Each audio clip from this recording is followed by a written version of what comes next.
कामयाब होती है। तो फिलहाल बढ़ते हैं जी आगे।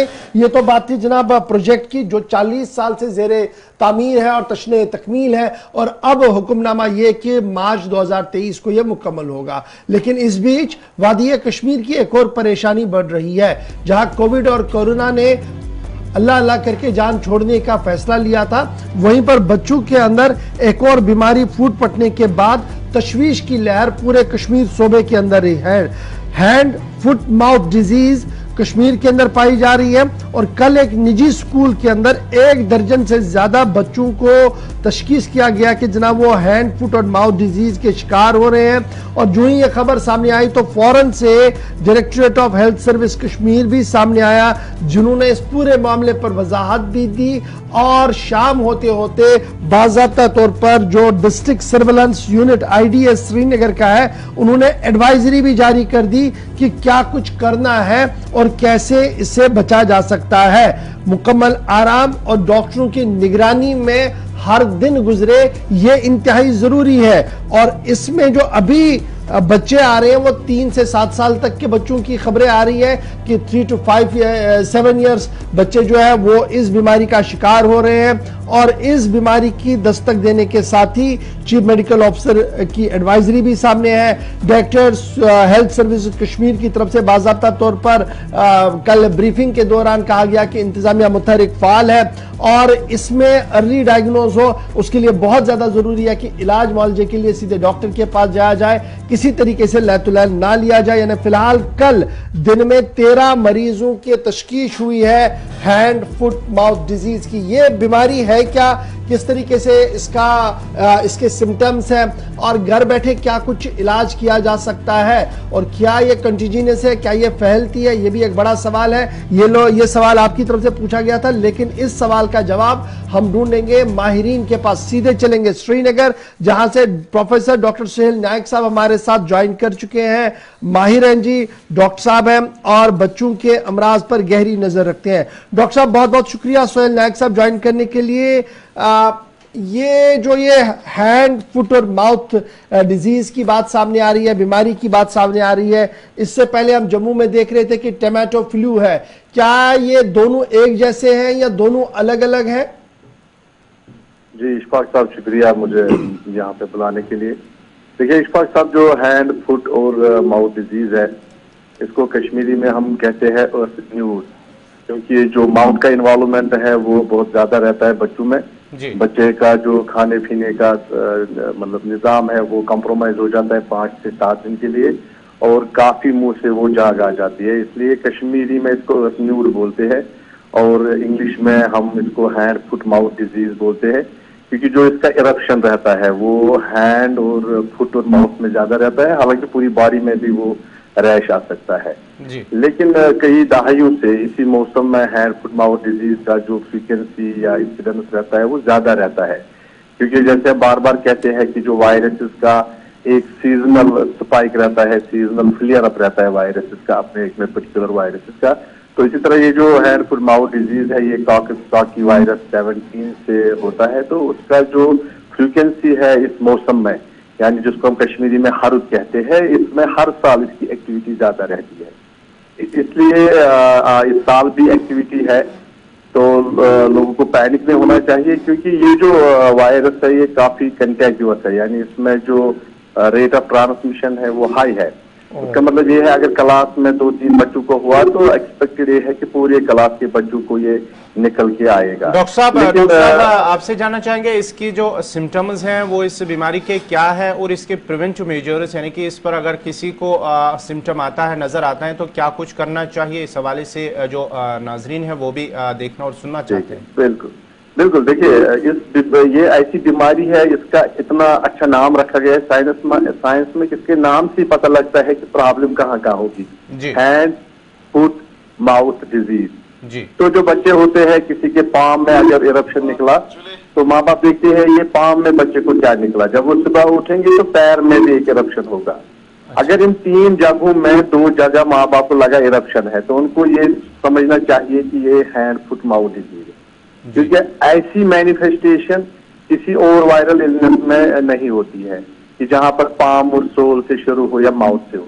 3 एरियाज इन्वॉल्व है। अगर माँ बाप को लगे 2 एरियाज इन्वॉल्व है तो hand foot mouth disease 99% chances है। लो ग्रेड फीवर, और इसमें सबसे पॉजिटिव बात यह है कि ये डिजीज जो है ये काफी बिनाइन है। उसका मतलब ये है इसकी complication very very very real, यानी इसकी कॉम्प्लिकेशन लगभग है ही नहीं, मिलियंस में एक कॉम्प्लिकेशन होगा।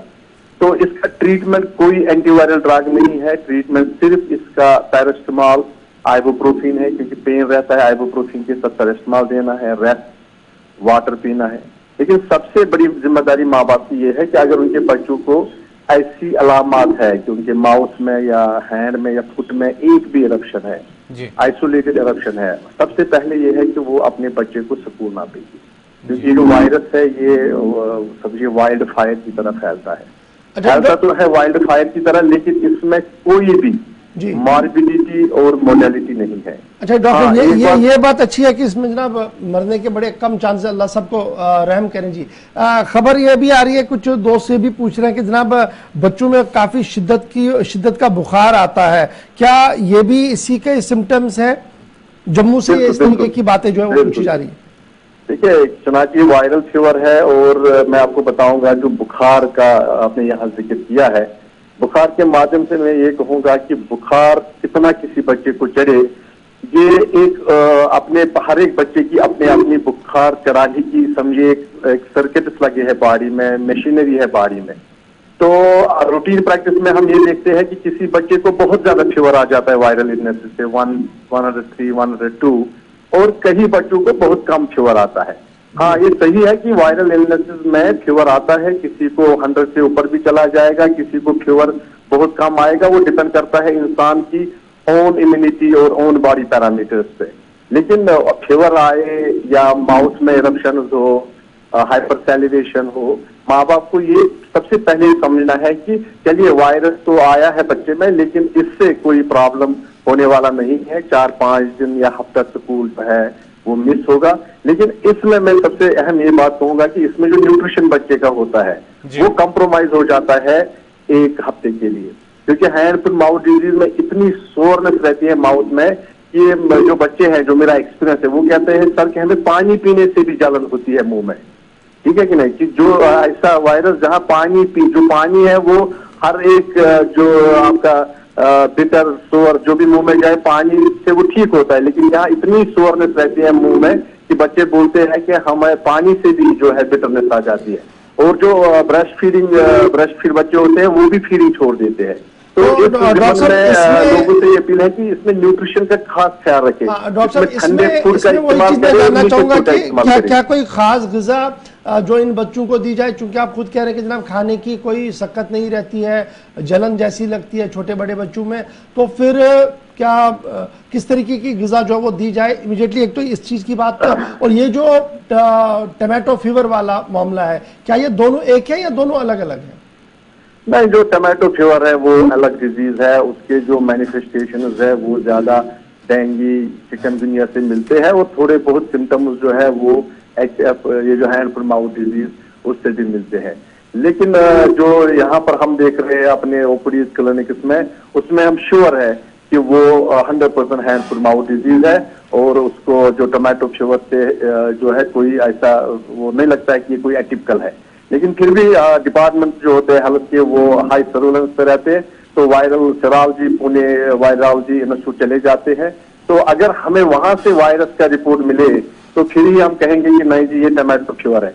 लेकिन ऐसी जो हमारी एक्सपीरियंस है डिटेल्स की, मौसम और मैनिफेस्टेशन बच्चों में, वो 100% लग रहा है कि ये हैंड फुट माउथ डिजीज का एक स्पाइक सा है, और ये स्पाइक आता है और जाता है, ये हर साल हमने देखा है। तो कितने दिन तक ये रह सकता है एक बच्चे के अंदर?